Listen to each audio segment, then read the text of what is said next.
So I wanted to just go through this assignment with you because I know some of you missed the Google Meet and it's a little bit difficult. So the first thing it asks you to do is figure out the rhyme scheme. So the rhyme scheme is the pattern of rhymes in lines. So whatever we want to focus on, the sound at the end of the line. So for example, the first line is, my love is as a fever longing still. So the first word that we're going to pay attention to for our rhyme scheme is still. And since it's the first one, we always give it the letter A. So I'm going to write an A here. Okay. And then we check the next one. The next line says, for that which longer nurseth the disease. So ease and ill don't rhyme. So it's a new sound. So we're going to give it the letter B.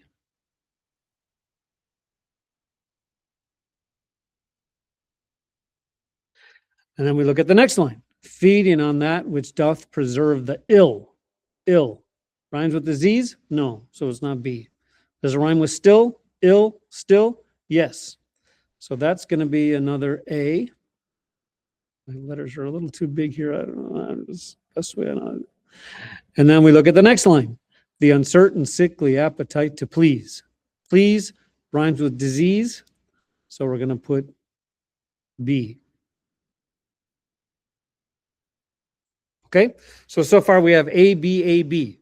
That tells us the rhyming, every other line rhymes. So the first line rhymes with the third line, second line rhymes with the fourth line. The next line starts with love. It's a new sound, so we're going to use C. Okay, and then you just keep going that way. If it's a new sound, you start with the next letter. If it's the old sound, you use the letter that it rhymes with. And you do that all the way down to the bottom. Okay. Two things I got to tell you. When we say love and approve, it doesn't really sound the same.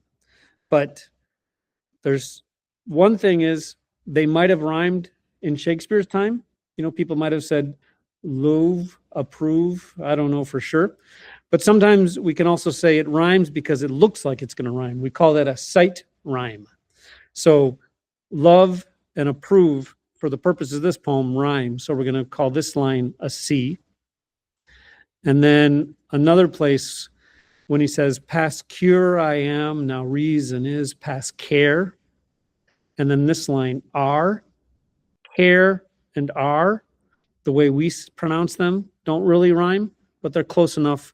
They look the same. So those two are the same. Okay. Can I type on here? I don't want to.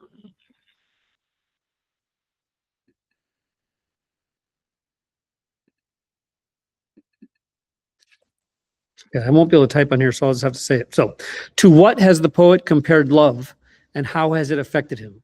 So, you know, we make a comparison, we use a metaphor or a simile.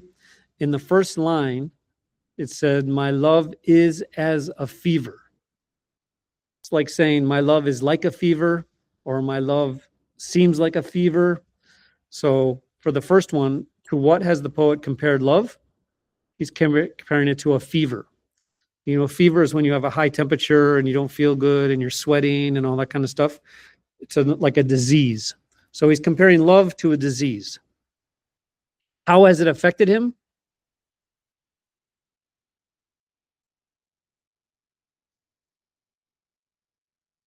It affects him by making him really sick, right? It says that he's past cure, that he's mad, that he's crazy, you know, that he's sick. He has a sickly appetite to please. So angry, you know, his reason is angry.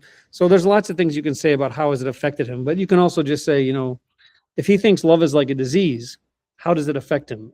Obviously a disease is bad, so it affects him in a way that's bad. Okay, so that's number one.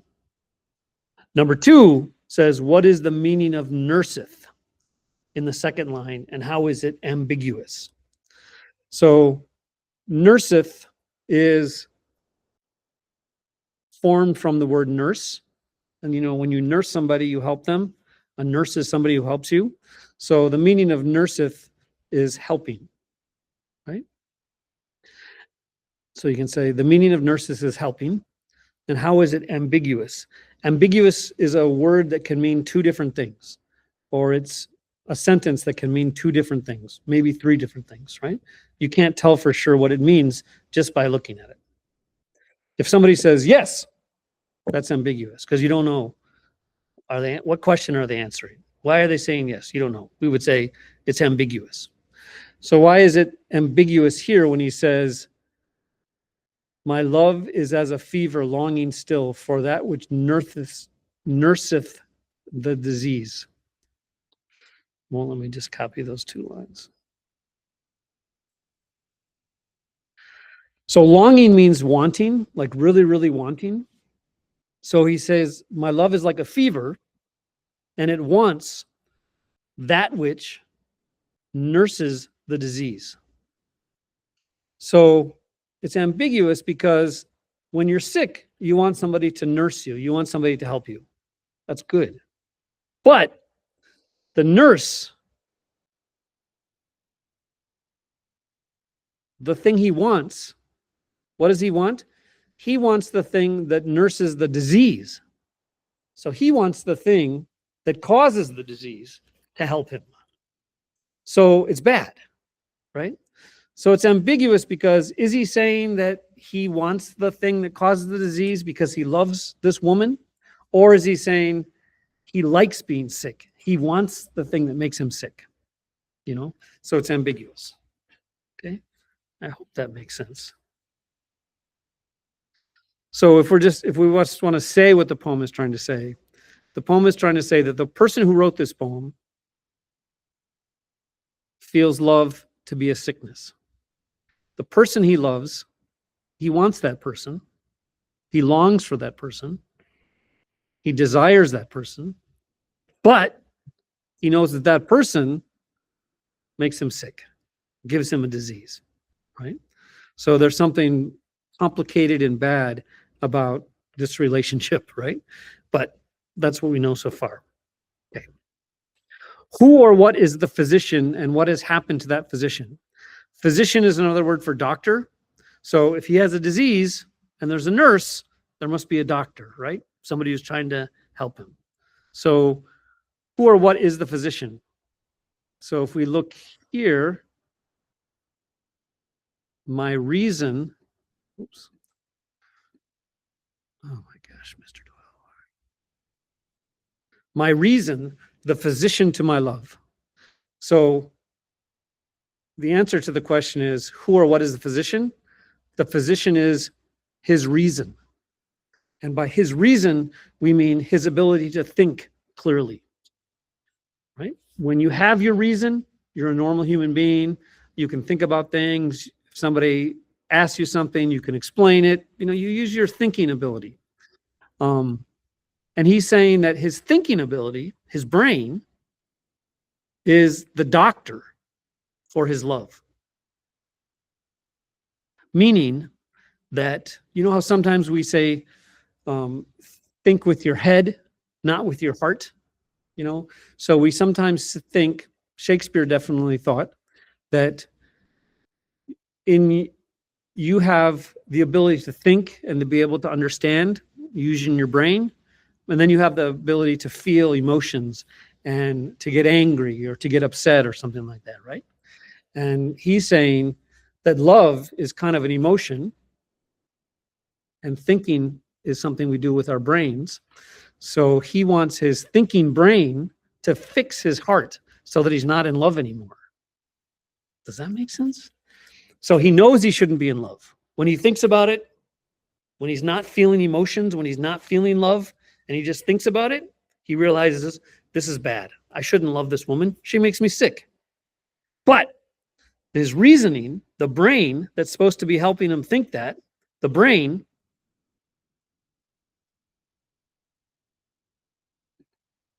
hath left me.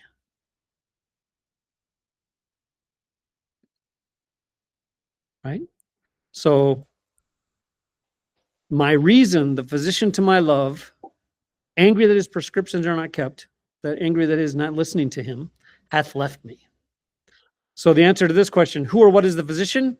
Reason, his reason is the physician. What has happened? It's left. So his reason has given up. His brain is like, look, I told you not to love this woman. You still love her. I give up. Right? So his reason has gone away. But when your reason goes away, that's when we say you're crazy.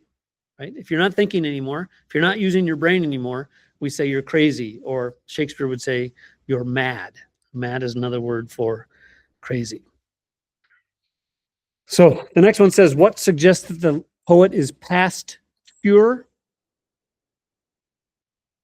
And if we look up here, I think it was line 9, 1, 2, 3, 4, 5, 6, 7, 8, 9. Past cure I am. So he says it. It's a stupid question. So for this one, what suggests that the poet is past cure? Just say line 9. Stupid question. What conclusive evidence does the poet provide that suggests he is past cure? So how do we know he's past cure? Or what's the evidence that he can't be cured, right? A cure is something that fixes a disease. If you're past cure, it means it's too late. We can't fix the disease. So what evidence is there that he's past cure? He says,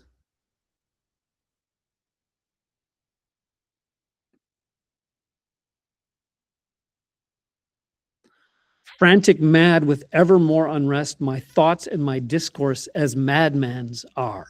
Mad means crazy, right? So he's saying that his thinking and his talking is crazy. So that's the evidence that he can't be cured anymore. He's gone crazy, we would say in English, you know. He's become insane. He's become mad.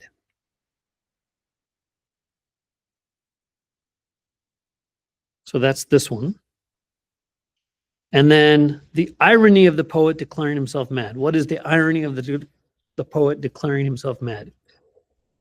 So remember, irony, we talked about it in English 11 last semester. I don't know if we talked about it with the other people who had English 11 last year. I think we did, but it was a long time ago.